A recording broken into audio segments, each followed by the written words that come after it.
Hello friends, how are you today? Welcome to another episode of the Arkesh Gadhvi show, and today in this video we will discuss what makes you happy.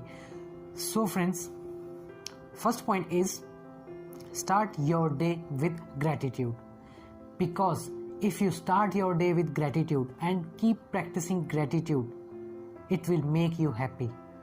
Thank God for this another wonderful day. It will make you happy. Keep practicing gratitude for things you have in your life. Number 2 is do caregiving work. Help people to grow, help others to grow. Care about people. Do some caregiving work, whatever. If you can go to church, temple, or somewhere else, or in school or in hospital, do caregiving work because it will make you happy. Number 3 is laugh every day, because if you laugh every day, every morning, every time, you can practicing of smile. If you laugh every day, it will make you happy. Number 4 is do what you love, because if you do what you love, it will make you happy.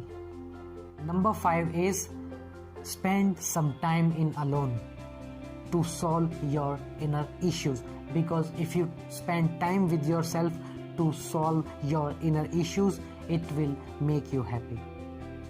Number 6, if you want to be happy, avoid regrets, because if you do regret, you can't be happy. So avoid regrets to be happy. And number 7 is stop comparison with others, because if you do comparison with others, it would not make you happy. So stop comparison with others. It will make you happy. So friends, these are 7 points to make you happy. So if you like this video, don't forget to like, comment and share. And if you are new at channel, please subscribe to the channel and press the bell icon. Thank you so much. See you in next video. Bye bye.